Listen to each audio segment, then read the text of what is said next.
Hello viewers, কেমন আছেন সবাই? সবাইকে স্বাগত জানাচ্ছি মিতুস কিচেনে। আর আজকে আমি আপনাদের সাথে শেয়ার করব একটি দারুণ মজাদার মুরগির মাংস দিয়ে মুগের ডালের রেসিপি। আশা করছি সবার কাছে অনেক ভালো লাগবে।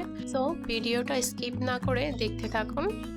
প্রথমে আমি মাংসটা ম্যারিনেট করে নেব। এর জন্য আমি দিয়ে দিলাম স্বাদ মতো লবণ, আর দিয়ে দিয়েছি 1 টেবিল চামচ হলুদের গুঁড়া, 1 টেবিল চামচ মরিচের গুঁড়া, আর দিয়ে দিলাম 1 চা চামচ ধনিয়া গুঁড়া, 1.5 টেবিল চামচ আদা বাটা, 1 টেবিল চামচ রসুন বাটা, আর দিয়ে দিব সরিষার তেল। আপনারা চাইলে এখানে সাদা তেলটাও দিতে পারেন, তবে সরিষার তেল দিলে টেস্টটা অনেক ভালো আসে।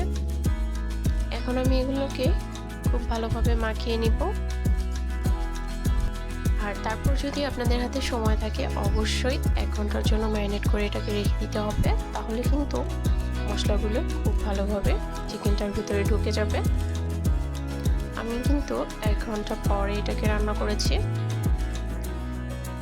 আমি প্রথমেই দিয়ে দিলাম সরিষার তেল, এরপর ফোড়নে দিয়ে দিয়েছি তেজপাতা আর জিরা। এখানে চাইলে আপনারা দারচিনি আর এলাচটাও দিয়ে দিতে পারেন, আমি পরে গুঁড়াটা ব্যবহার করব।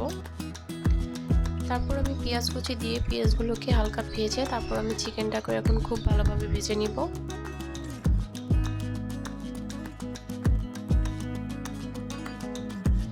খুব ভালোভাবে ভাজা হয়ে গেলে আমি এখানে দিয়ে দিব কাঁচা লঙ্কা ফালি, আর দিয়ে দিব পরিমাণ মতো জল, আর এখানে দিয়ে দিব চিকেনের মশলা। আমি এখানে 2 চামচের মতো মশলা দিয়েছি। এখন আমি এটাকে খুব ভালোভাবে কষিয়ে নিব।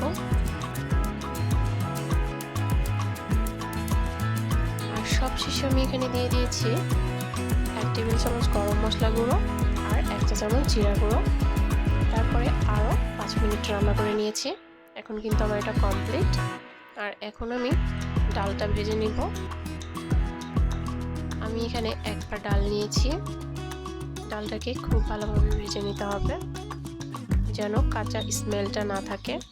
তারপর আরও একটা প্যানে আমি দিয়ে দিলাম সরিষার তেল, ফোড়নে দিয়ে দিলাম শুকনো লঙ্কা আর তেজপাতা।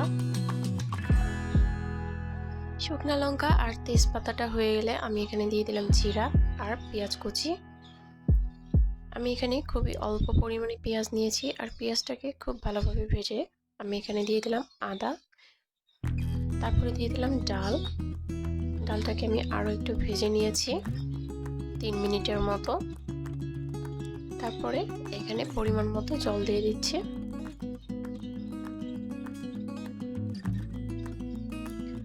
আর তারপর আমি এখানে দিয়ে দিলাম কাঁচা লঙ্কা ফালি। আমি কিন্তু ডালটা কিছুক্ষণ জাল করে নিয়েছি। তারপর আমি এখানে গুঁড়াগুলো দিয়ে দিয়েছি।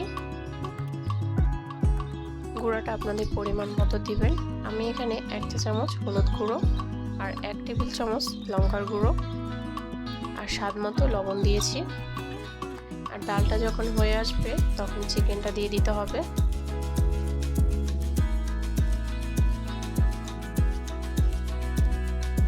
ডালটা রান্না করতে কিন্তু আমার 30 মিনিটের মতো সময় লেগেছে।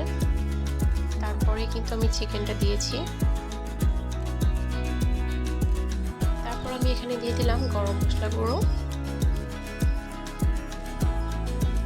আর দিয়ে দিলাম জিরা গুঁড়ো। গরম মশলা গুঁড়ো দিয়েছি 1 টেবিল চামচ, জিরা গুঁড়ো দিয়েছি 1 চা চামচ। এটাকে খুব ভালোভাবে নাড়াচাড়া করে মিশিয়ে দিয়ে আমি আরও কিছুক্ষণ জাল করে নিব। আর এই তো আমার রান্নাটা কিন্তু এখন কমপ্লিট, আমি নামিয়ে নিচ্ছি। আর এই ডালটা কিন্তু পোলাও আর ভাত দুইটার সাথে অনেক ভালো লাগে। আপনারা অবশ্যই এটা বাসায় ট্রাই করে দেখবেন।